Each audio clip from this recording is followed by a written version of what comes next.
सरफरोशी की तमन्ना अब हमारे दिल में है। देखे कितना जोर बाजुए कातिल में है। सरफरोशी की तमन्ना अब हमारे दिल में है। देखे कितना जोर बाजुए कातिल में है। सरफरोशी की तमन्ना अब हमारे दिल में है।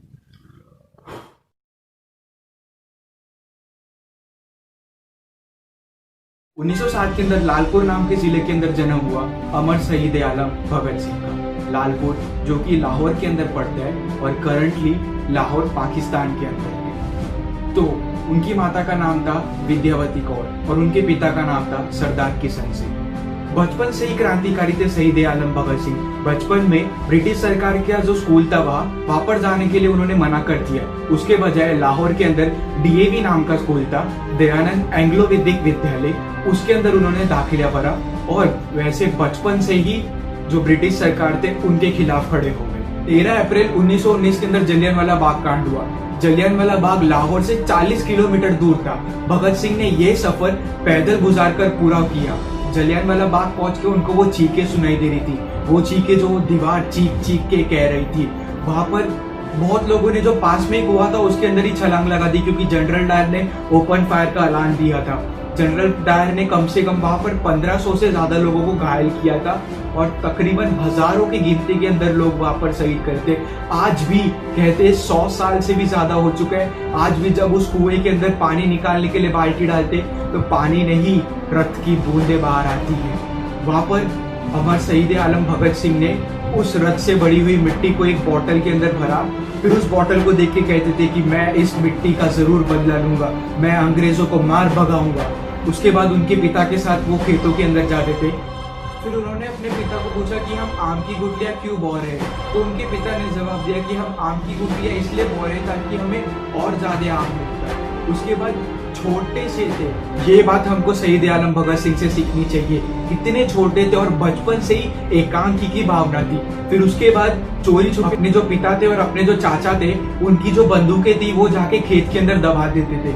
उसके बाद उनके चाचा ने एक बार देख लिया और उनको पूछा कि तुम ये कर रहे हो, तो उन्होंने कहा कि मैं खेत के अंदर बंदूकें बो रहा हूँ ताकि बहुत सारी बंदूकें और आए और हम उन बंदूकों से अंग्रेजों को मार भगाएं।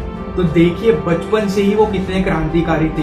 पूरे देश के अंदर क्रांति लाने से पहले उन्होंने अपनी विचार की क्रांति लाई थी। फिर 1920 के अंदर गांधी जी ने नॉन कॉपरेशन मूवमेंट लाया, जो कि था ब्रिटिश गुड्स को बॉयकॉट करना। फिर 1920 के अंदर चोरी चोरा गोरखपुर बिहार के अंदर बाजार के अंदर अंग्रेजी शराब बिक रही थी, तो लोगों ने इकट्ठा होकर वहां पर अहिंसा आंदोलन किया। वहां पर नारे लगाने चालू कर दिए, देखिए हम अंग्रेजी सामान नहीं खरीदेंगे, ब्रिटिश गो बैक, ऐसे नारे लगाने चालू कर दिए। तो बाजार के अंदर जिसकी वो दुकान थी उसने जाके दारोगा को बताया, गुप्तेश्वर सिंह वहां के दारोगा थे, वहां पर जितने भी क्रांतिकारी आए थे, वहां पर जितने भी लोग आंदोलन के अंदर थे, उनको चेतावनी देने के लिए उन्होंने पहले हवा के अंदर 2 गोलियां चलाई और कहा कि चले जाओ जहां से तुम आए हो, वरना एक एक को मार दूंगा। उसके बाद वहां पर लोगों ने कहा कि हम तो कुछ भी नहीं कह रहे, हम तो सिर्फ कह रहे कि ब्रिटिश गो बैक और हम तुम्हारे कोई भी सामान को नहीं खरीदेंगे। उसके बाद उन्होंने फिर 2 प्रदर्शनकारियों के ऊपर गोली चलाई और वो तभी ही शहीद हो गए। उसके बाद भीड़ जो थी वो चीज देखकर बहुत ही ज्यादा आग बबूला हो गई और उन्होंने गुस्से के अंदर उन्होंने जो वो पुलिस स्टेशन था उसको आग लगा दी और उसके अंदर तकरीबन 17 पुलिसकर्मी और गुप्तेश्वर सिंह की वहां पर जलकर मौत हो गई। और जब गांधी जी को ये पता चला तो गांधी जी ने नॉन कॉपरेशन मूवमेंट वापस ले लिया। अगर गांधी जी तभी नॉन कॉपरेशन मूवमेंट वापस नहीं लेते थे तो हमें हो सकता था कि आजादी बहुत ज्यादा पहले ही मिल जाती। फिर जैसे गांधी जी ने नॉन कॉपरेशन मूवमेंट वापस लिया तो भगत सिंह जैसे एकांकी की भावना रखने वाले जितने भी पॉलिटिकल रिफॉर्मर्स थे वहां पर, उन्होंने सोचा कि अब हम क्या करें। इसके लिए उसके बाद से 2 दल बन गए थे, एक गरम दल और एक नरम दल। गरम दल के अंदर थे भगत सिंह, राजगुरु, सुखदेव, चंद्रशेखर आजाद जैसे फ्रीडम फाइटर, और नरम दल के अंदर थे गांधी जी और उनकी जैसी विचारधारा रखने वाले लोग। उसके बाद पैसों की जरूरत थी, इसके लिए 1925 के अंदर काकोरी कांड किया। ट्रेन जो अंग्रेजी हुकूमत का जो खजाना था वो लेकर जा रही थी, उसे लूटा उसके अंदर और पकड़े गए अशफाकुल्ला खान और राम प्रसाद बिस्मिल, 2 शेर सवारों को फांसी की सजा दी। जब उनको फांसी की सजा दी गई उसके बाद टूटने के लिए नहीं बने थे, तोड़ने के लिए बने थे।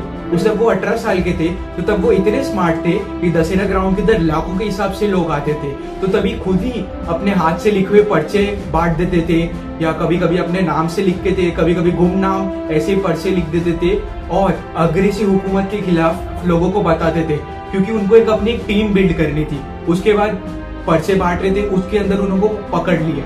पहले तो एक बार वो भागने के लिए सक्सेसफुल हो गए, भागते भागते वापिस जब पकड़ा बम मार के वापस भागने गए। उसके अंदर तीसरी बार जब भाग रहे थे तब उनको पकड़ लिया, कोर्ट में लेके गए। अब कोर्ट को पता था कि भगत सिंह को तो नहीं छोड़ना है, क्योंकि अगर इनको छोड़ दिया बाहर, इनको खुला छोड़ दिया तो ये तो वैसी बात हो गई जंगल के अंदर बब्बर शेर को छोड़ दिया।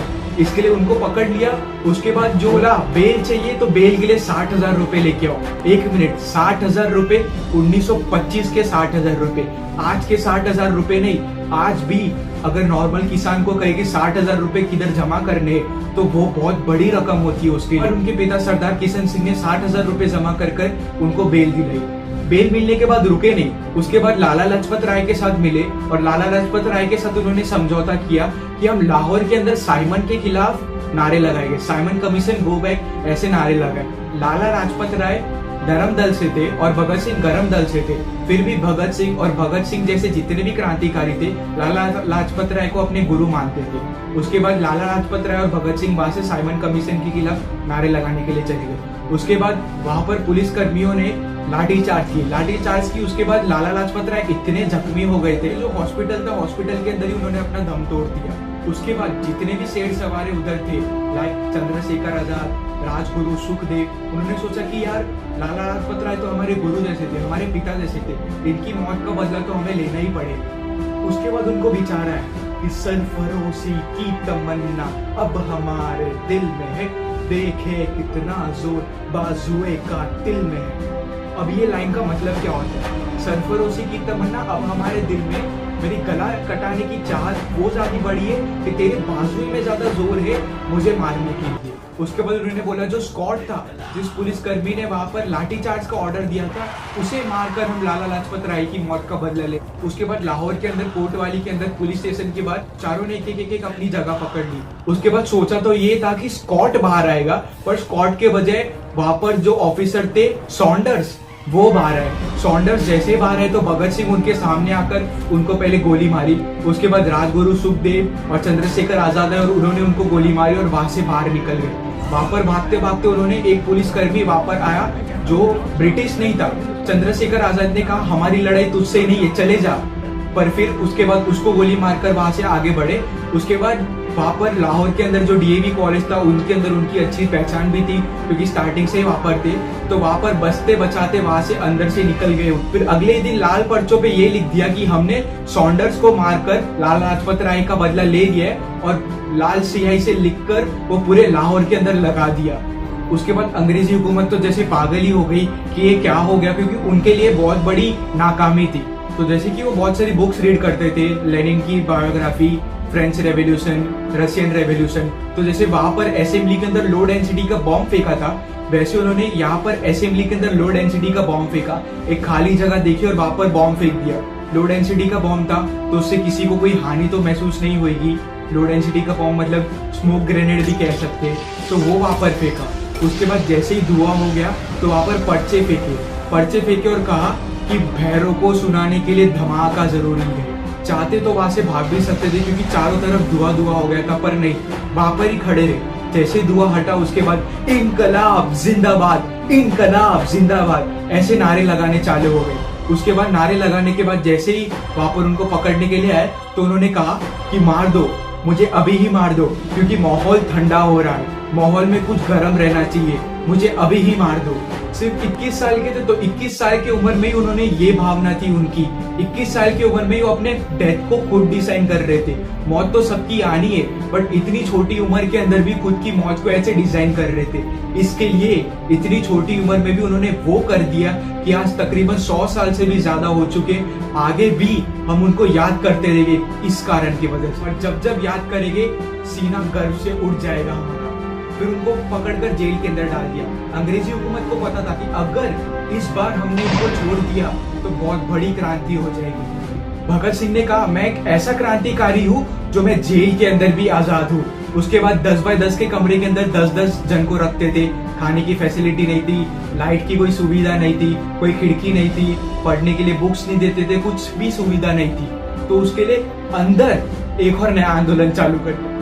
अंदर 64 दिन के लिए जल अन्न त्याग आंदोलन चालू कर दिया। अंग्रेजी हुकूमत पागल हो गई थी, कहते थे इनको पकड़ तो लिया, इससे इतने इन्फ्लुएंस हो जाते जितने बाकी सब लोग हैं, अंदर ही अपना नया आंदोलन चालू कर दिया। इसको ना सबसे दूर रखो, इसको अकेला रखो।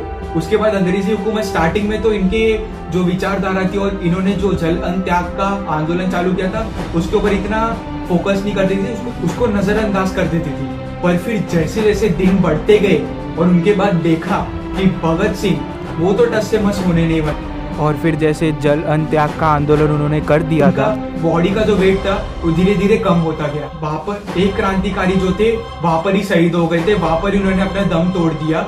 उन्होंने कहा, मेरे सीने में जो दर्द है वो तो फूल के गुच्छे है, हमें पागल रहने दो, हम पागल ही अच्छे हैं। फिर उसके बाद जो ब्रिटिश सरकार थी वो तो जैसे पागल हो ही चुकी थी, क्योंकि उनको कुछ पता ही नहीं था कि करना क्या है। अभी को पढ़ने के लिए किताबें नहीं मिल रही थी, इसके लिए 64 दिन के जल अन्न त्याग पे चले गए थे।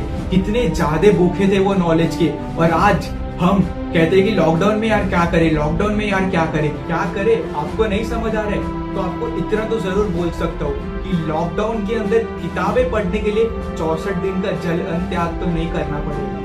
शायद से आपका जो क्वेश्चन है उसका आपको आंसर मिल चुका है। उन्होंने कहा कि जेल के अंदर कोई भी मेरे को मिलने आएगा तो खाली हाथ नहीं आएगा, कोई लेनिन की बायोग्राफी की बुक लेके आएगा तो कोई बोल्शेविक रेवोल्यूशन की बुक लेके आएगा, ऐसे उन्होंने कहा। उन दिनों फिर जेल के अंदर बैठ के लेख लिखते थे। वो हमारे कंट्री के पहले सोशल रिफॉर्मर थे।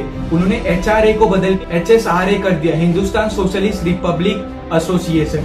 उसके बाद बहुत सारे जो लेख लिखते थे बाहर लेख भेज देते थे ताकि वो पढ़कर भी लोगों को क्रांति आए। आज भी वो जो लेख भगत सिंह ने लिखे थे वो संभाल कर रखे गए। उसके बाद ब्रिटिश सरकार इनसे तंगी आ गई थी, इसके लिए उनको फांसी की सजा सुनाई गई। 24 मार्च को उनको फांसी की सजा मिलने वाली थी। तो फिर जैसे अगर किसी को पता चल जाता है कि उसका जो मौत का टाइम है वो बहुत नजदीक आ रहा है तो उसका तो यार ऐसे ही टेंशन से कुछ ना कुछ बेहाल हो जाएगा उसका हाथ। पर भगत सिंह वो तो जैसे जैसे दिन नजदीक आ रहे थे उनके फांसी के उतने ज्यादा ही खुश हो रहे थे, मुस्कुराते थे, अकेले में ही कार्ल मार्क्स और लेनिन से बहुत ज्यादा ही प्रभावित थे।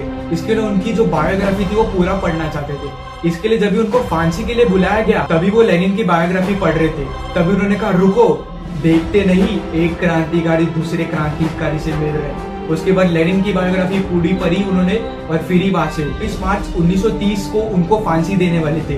तो लाहौर के अंदर जैसे ही पता चला कि इस तारीख को फांसी देने वाले, तो यार ब्रिटिश सरकार इतनी डर गई कि कहीं प्रदर्शनकारी जितने भी हो वो आग बबूला ना हो जाए, कहीं वो जेल को ही आग न लगा दे। इसके लिए डर के मारे उन्होंने 23 मार्च को रात को ही आनंद फानंद के अंदर उनको फांसी की सजा सुनाने के लिए तैयार किया। और आपको जान करके बहुत ज्यादा हैरानी होगी कि ब्रिटिश सरकार को ये चीज किसने बताई थी?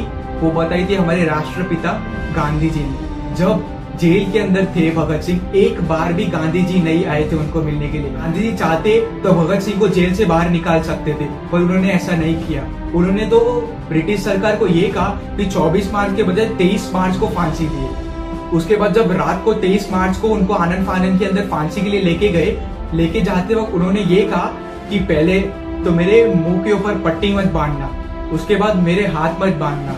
उसके बाद भगत सिंह के साथ राजगुरु सुखदेव ये भी थे, इनको भी हम कैसे बोल सकते हैं। राजगुरु सुखदेव और भगत सिंह जब फांसी की तरफ गए, उनको कहा कि हाथ तो हम नहीं बांध देंगे पर सर पर कपड़ा तो जरूर बांधना पड़ेगा।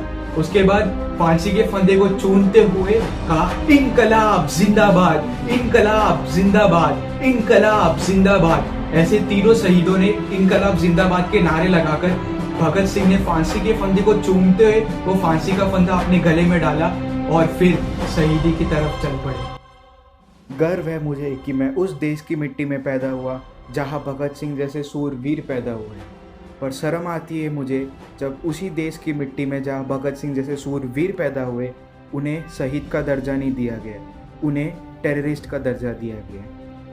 इतिहास के पन्नों में उनको शहीद नहीं माना गया, उनको टेररिस्ट माना गया। गांधी जी हमारे देश के राष्ट्रपिता है, तो हम भगत सिंह को हमारे देश के राष्ट्रपुत्र क्यों नहीं बना सकते हैं? वीडियो को लाइक मत करो, चाहे तो चैनल को सब्सक्राइब भी मत करो, पर वीडियो को इतना शेयर कर दो कि ताकि जितने भी जन है हमारे देश के अंदर, हमारे देश की 130 करोड़ की आबादी है, एक एक जन को पता चल जाए कि कौन थे भगत सिंह, क्या किया था भगत सिंह ने, और हम भगत सिंह को राष्ट्रपुत्र की आबादी दे पाए।